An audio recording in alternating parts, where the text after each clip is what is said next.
Welcome. You're watching Afternoon Digest with me, Vidushi Agarwal. Join us as we break down the day's top stories and bring you the latest developments from around the globe. In a first, the US Senate has passed a bill that could lead to a ban on TikTok if its China-based parent company ByteDance refuses to sell it. However, this move could face resistance from video content creators in the US who rely on TikTok for their income. The bill has been backed by members of both the Democratic and the Republican parties who fear that the Chinese government could force the video making app to influence the US presidential elections by forcing them to share the data of millions of users. Senate Commerce Committee Chairwoman Maria Cantwell emphasized that the goal of the bill isn't to penalize specific companies like ByteDance or TikTok, but rather to safeguard them against foreign adversaries using platforms like TikTok for espionage, surveillance, and other harmful activities targeting Americans and US government personnel. The earlier version of the bill gave 6 months to ByteDance to divest its stakes in the platform.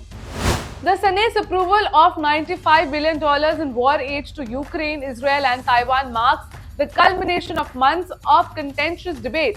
The legislation, now headed to President Joe Biden's desk, addresses questions about the extent of US involvement in the foreign conflicts. The Senate's resounding 79-18 vote in favor of the $95 billion war aid package on Tuesday, following the House's approval on Saturday, paves the way for President Biden to sign the bill into law on Wednesday. The swift action underscores bipartisan support for providing assistance to Ukraine in its struggle against Russia.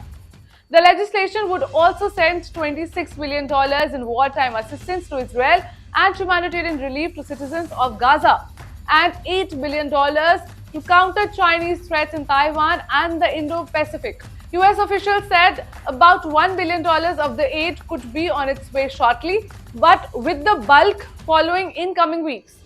Let us tell you that the $61 billion for Ukraine comes as the war-torn country desperately needs new firepower and as Russian President Vladimir Putin has stepped up his attacks.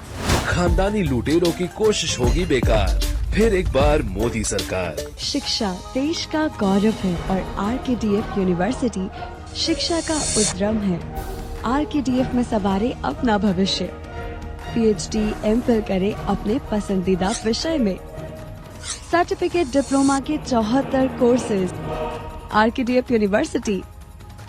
The ministry offices in Luton's Delhi, Hotel Janapath, as well as airport terminals. Granite Studio India, with its prestigious brands, rich experience, and the trust of our clients, can be your reliable partner. We are here for you, for innovating, processing, supplying, and executing in stone. Contact us today for our special sample kit.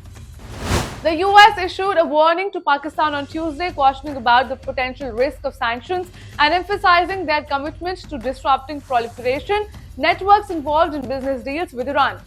Vedant Patel, the principal deputy spokesperson for the US State Department, highlighted that the US has imposed sanctions on suppliers to Pakistan's ballistic missile program. He reiterated the US commitment to disrupting proliferation networks and weapons of mass destruction procurement activities globally. He emphasized that while the US can advise on foreign policy pursuits, ultimately Pakistan's government is responsible for its own decisions in this regard. Furthermore, highlighting the Iranian president's visit to Pakistan and the MOUs signed between the two nations, Patel advised to beware of the potential risk of sanctions whosoever considers signing business deals with Iran. Let us tell you that Iran's President Raisi's visit to Pakistan resulted in 8 bilateral agreements, but concerns arose over potential sanctions due to Iran's global standing, warned a spokesperson. The Ministry of Home Affairs is launching a cyber fraud mitigation center to combat cyber financial fraud in real time, safeguarding victims' funds. This initiative, part of the Indian Cybercrime Coordination Center, aims to be a game changer in fighting online scams. Centralizing efforts to combat financial fraud at the Cyber Fraud Mitigation Center will streamline communication and coordination among stakeholders. Currently, these entities operate from separate locations, leading to delays in addressing fraud incidents. By working together from a single location, they can act more swiftly to prevent and mitigate financial scams. Giving details about the new initiative, MHA sources said According to the current system, all the agencies work from their offices and communicate electronically. This arrangement has its limitations in achieving the necessary coordination required for stopping the money siphoned off by cyber criminals in cyber financial fraud. External Affairs Minister S. Jaishankar criticized the UPA government's response to the 2008 Mumbai terror attacks, calling it a defensive era where terrorism was accepted. He suggested that the government chose not to retaliate against Pakistan, believing that the cost of the attack outweighed the benefits.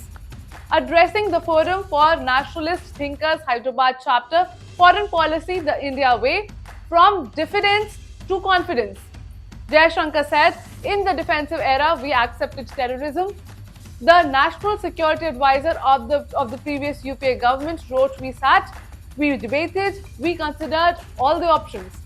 Jaishankar emphasized the importance of addressing India's border challenges by focusing on infrastructure development, bolstering military support, and establishing a responsive system to counter threats effectively. Now, Jaishankar highlighted his commitment to national interest, acknowledging that it can sometimes lead to disagreements with other nations. Talking about Modi ki guarantee, Jaishankar said, Modi ki guarantee is global and doesn't stop at the borders of India. That's all for the afternoon updates. We look forward to bringing you more insightful updates tomorrow. Until then, download the app and keep watching Rhythm.